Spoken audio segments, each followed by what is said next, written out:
আসসালামু আলাইকুম, সবাইকে অসংখ্য ধন্যবাদ জানিয়ে শুরু করছি। আমি ফরিদুদ্দিন, ইনকাম ট্যাক্স অ্যাডভাইজার।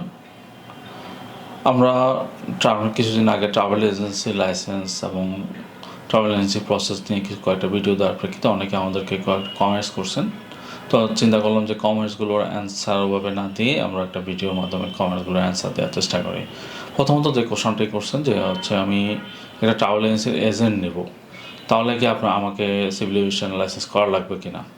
দেখুন, যদি এভাবে আপনি আপনার কোশ্চেনের মধ্যে কিন্তু আপনার অ্যান্সারটা আছে যে আপনি ট্রাভেল এজেন্সি এজেন্ট নেবেন, তাহলে আপনি কি? আপনিও তো ট্রাভেল এজেন্ট। তো যদি আপনি আইনগতভাবে ট্রাভেল এজেন্টই হন, তাহলে আপনাকে অবশ্যই সিভিল এভিয়েশন লাইসেন্স নিতে হবে, এতে কোনো সন্দেহ নেই। হয়তো আপনি বলবেন যে আমি প্রত্যন্ত গ্রামে একটা ছোট্ট একটা দোকান নিয়ে বা ছোট্ট একটা রুম নিয়ে প্রতিষ্ঠানটি করতেছি। তো আমি বলবো যে যদি পারফেক্টলি আইনের প্রতি শ্রদ্ধাশীল হয়ে আমি ব্যবসাটা করতে চাই, কোনো ব্যারিয়ার না থাকে, বা আমার একটা নির্দিষ্ট নামে আমি ব্র্যান্ডিং নিয়ে কাজ করতে চাই, তাহলে আপনাকে অবশ্যই ট্রাভেল এজেন্সি লাইসেন্সটা করাটা বেস্ট। যেমন ট্রাভেল এজেন্সি লাইসেন্সটা এই কারণে বেস্ট, কারণ প্রথমত আপনি আইনের প্রতি শ্রদ্ধাশীল হয়ে আপনার ব্যবসাটাই করতেছেন, কেউ আপনাকে কিছুই বলার থাকবে না, এবং আপনার একটা মূল্যায়ন থাকবে। আর দ্বিতীয়ত হচ্ছে আপনি এখানে একটা ব্র্যান্ডিং পাবেন, যে ওই নামটা আপনি যে নামটা নিচ্ছেন এই নামটা কেউ পাবে না, বা কাছাকাছি অত কেউ মিলে যায় এই নামটা কেউ পাবে না। তাহলে আপনার নামের একটা ব্র্যান্ডিং করতে পারতেছেন। আপনার দীর্ঘমেয়াদী ব্যবসাটা করলে আপনার যদি গুডউইল দাঁড়ায় বা মানুষকে ভালো সার্ভিস দেন, মানুষ আপনাকে নামেই চিনবে। তো আপনার ব্র্যান্ডিংটা করার জন্য কিন্তু আপনার ট্রাভেল এজেন্সি লাইসেন্সটা অবশ্যই করা উচিত। এবার যদি আপনি কোনো হয়তোবা অনেক ক্ষেত্রে আপনার যে ট্রাভেল এজেন্সি লাইসেন্স করেও যেমন প্রথমেই আপনি আয়টা পাবেন না, কারণ মিনিমাম 1 বছর ওয়েট করতে হয়। আর আরেকটা ব্যাপার হচ্ছে অনেকে ছোটো পরিসরে করে, তাদের দ্বারা যে এখানে আয়টার জন্য যে ব্যাংক গ্যারান্টি দরকার হয়, বা আয়টা নেওয়ার পরও হয়তো আপনি নিলেন কিন্তু আপনার ওরকম সেল ভলিউম নাই যে আপনার আয়টা মেনটেন করবেন। তো আপনি কারো না কারো শেয়ার হয়ে, কারো না কারো B2B বা কারো জিডিএস ইউজ করে আপনি এজেন্ট হিসাবে আপনি টিকিট কাটতে পারেন, কোনো সমস্যা নেই। এটা অনেক প্রতিষ্ঠানই করে, এটা কোনো অবৈধ কিছু না বা ইলিগেল কিছু না।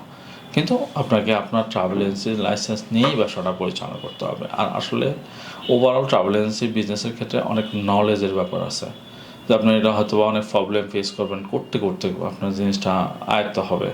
বা সর্বোপরি কেউ যদি কোনো প্রতিষ্ঠানে জব করে, তারা ওখান থেকেও শুরু আস্তে আস্তে জানলো, দেন শুরু করতে পারলো। আর অনেকে হয়তো বা না, আমি ছোটো পরিসরে শুরু করবো, আস্তে আস্তে আমার প্রয়োজন অনুসারে আমি নিজেকে আপডেট করে নেব। হ্যাঁ, এটা অবশ্যই করতে পারেন, কোনো প্রবলেম নেই। এটার সেক্টরগুলো অনেক, আমরা আগেও আলাপ করলাম যে এটার অনেকগুলো সেক্টর আছে। আপনি যখন স্ট্যান্ডিংয়ে কাজ করবেন বা যারা ঢাকার বাইরে থেকে মফস্বলে কাজ করবেন, তারা চেষ্টা করেন যে বিভিন্ন সেক্টর নিয়ে কাজ করার। কীরকম মনে করেন, আপনি টিকিট কাটলেন, ছোটো ছোটো ভিসা প্রসেসিং হয়ে থাকে, এগুলো করলেন, ট্রাভেল এজেন্সি লাইসেন্স নিয়ে অ্যাকুরেট ডকুমেন্ট নিয়েই করলেন, কারণ হয়তো বা আপনার স্টার্টিংয়ে ওভাবে ভলিউম নাও থাকতে পারে। কিন্তু একটা জায়গায় যখন যারা মফস্বলে শুরু করে, এদের যে একটা ভালো প্রায়োরিটি থাকে যে তাদের এলাকাভিত্তিক যে কাস্টমারগুলো, তারা তাকে চিনে, তারা তার প্রতি রিলায়েবল থাকবে। মনে করেন আপনার একজন প্রত্যন্ত গ্রামের থেকে এসে আপনি ঢাকা একটা এজেন্সিকে ওভাবে চিনবেন না, তো ওই জন্য রিলাই করাটা তার জন্য একটু কষ্টকর হয়ে যাবে। কিন্তু সে চিন্তা করবে যে আমার এলাকা যে কাজ করে, সে যদি আমার থেকে একটু বেশি টাকাও নেয়, সে আমার জন্য রিলায়েবল, আমি একে সবসময় কাজ পাবো। তো মফস্বল কেন্দ্রিক প্রতিষ্ঠানগুলো যদি ভালো সার্ভিস দেয় আসলে, আর কমিটমেন্টগুলো ঠিক রাখতে পারে, তাহলে তারা ইনশাল্লাহ ভালো ব্যবসা করতে পারে। আর আমরা বললামই, এটার বিভিন্ন সেক্টর আছে, এটা বিভিন্ন সাইড আছে। আপনার হয়তো বা স্টার্টিংয়ে যখন, যেহেতু আপনি চলার জন্য ওভারঅল সাইডগুলো দেখতে পারেন, যে এটার মধ্যে আপনার টিকিটিং করতে পারেন, কিছু ভিসা প্রসেসিং করতে পারেন, যেটা ট্যুর রিলেটেড বিষয়গুলো হয়ে থাকে, নেটওয়ার্ক ভিসা। এর পাশাপাশি অনেক এখন বর্তমানে অনেক মেডিকেল বিষয় হয়ে থাকে আমাদের দেশ থেকে প্রচুর মানুষ ইন্ডিয়া যায়, ইভেন থাইল্যান্ড, সিঙ্গাপুর, যারা একটু অ্যাফোর্ড করতে পারে তারা সিঙ্গাপুর যায়। তো ইভেন এগুলো প্রসেসিংয়েরও কিছু ব্যাপার থাকে প্রচুর, যেটাকে আমরা মেডিকেল ট্যুরিজম বলি। এটাও এখন বর্তমান সময়ের জন্য একটা ভালো একটা সেক্টর। এর পাশাপাশি ট্যুর অপারেটর হিসাবে কাজ করতে পারবেন, যেটার জন্য আমরা একটা ডিটেলস ভিডিও আপনাদের করে রেখেছি, আমরা আই বাটনে দিয়ে দেবো, আপনারা দেখতে পারেন। তো ট্যুর অপারেটর হিসাবেও কাজ করতে পারেন, এখানে লোকালি কাজ করতে পারেন, ইভেন ইন্টারন্যাশনালি যারা ট্রাভেল করে তাদেরকে আপনি প্রোভাইড করতে পারেন। আর আরেকটা বিষয় হচ্ছে দেখেন, একটা গুরুত্বপূর্ণ ট্যুর অপারেটরদের ক্ষেত্রে যারা ঢাকার বাইরে বা মফস্বলে আছে তারা খুব ভালো করতে পারে। সেটা কীরকম, প্রত্যেকটা জেলায় কিছু না কিছু বা আপনার আশেপাশের জেলায় কিছু না কিছু দেখুন দর্শনীয় বা কিছু না কিছু ভালো সাইড আছে যেগুলো আপনার নিজেদের আপনার আমাদের দেশের মানুষকে দেখাতে পারেন বা খ্যাত বিষয়ে দেশের বাইরে যারা আছে তাদেরকে দেখাতে পারেন। আপনার আমি বলতেছি না যে আপনার একটা মফস্বলে আছেন ওখান থেকে আপনি সারা বাংলাদেশের সব দর্শনীয় স্থান ভিজিট করার জন্য সেট আপ স্টার্টিংয়ে করতে পারবেন, কিন্তু না যদি মনে করেন যে সুন্দরবনের কাছে আছে, সে সুন্দরবনটা তো সে ভালোভাবে একদম এক্সপার্টলি সে ওটাকে ভিজিট করার জন্য অ্যারেঞ্জ করতে পারবে। আবার যে ধরেন না কক্সবাজারের আশেপাশে আছে বা হচ্ছে বান্দরবন বা রাঙামাটি এই সাইডেগুলো আছে, সে তো তার ডেস্টিনেশনটা খুব সুন্দরভাবে অন্তত যে শহর থেকে করতেছে তো কন্টিনিউ যে করতেছে তার থেকে ভালোটা পাওয়াটা টাফ, কিন্তু সে এমন কিছু দেখাতে পারবে যেটা অন্যরা দেখাতে পারবে না। তো আঞ্চলিকতা নিয়ে কাজ করেন, এটা সবসময় বেস্ট। আর আরেকটা জিনিস হচ্ছে দেখুন, যখন আপনি একটা ব্যবসা শুরু করবেন কমিউনিকেশানটা হয়তো বা আপনি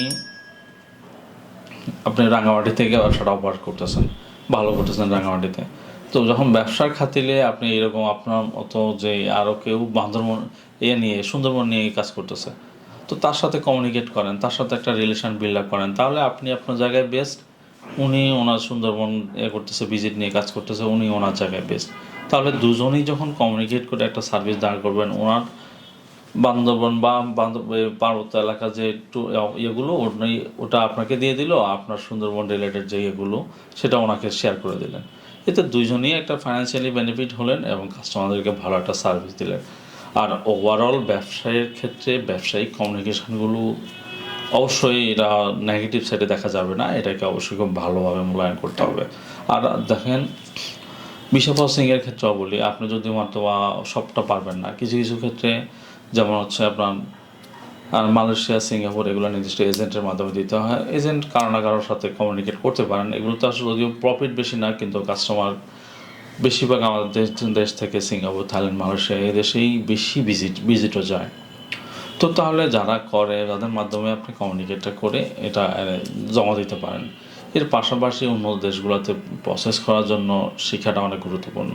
তো যারা প্রফেশনালি করে তাদের সাথে কিছু কমিউনিকেশন করে লিঙ্ক আপ বিল্ড আপ করেন, তো আস্তে আস্তে হয়তো বা করলে একটা সময় আপনিও বুঝবেন, নিজেও করতে পারবেন।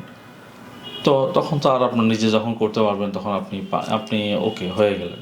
তো এভাবে শুরু করাটা অন্যায়ের কিছু না। আর শুরু করতে গেলে সিভিল এভিয়েশনে হয়তো কিছু খরচ, এটা ওয়ান টাইম খরচ, এটাকে 3 বছর পর নবায়ন করবেন। আসলে ব্যবসা করলে ওই যে একটা কথা আছে যে ব্যবসা করলে দোকান মারার জন্য আটকায় না, ব্যবসা থাকতে হবে, দেন যায় ওটা আর প্রবলেম হবে না। তো কেন আপনার হচ্ছে এটা নিয়ে করবেন না, মানে ডকুমেন্টটাকে পারফেক্টলি করে আপনি তার শুরু করবেন না। তো আমরা ওভারঅল যেটা বলতেছি যে আপনার যাই আছে ওটাকে পারফেক্ট আকারে করেন।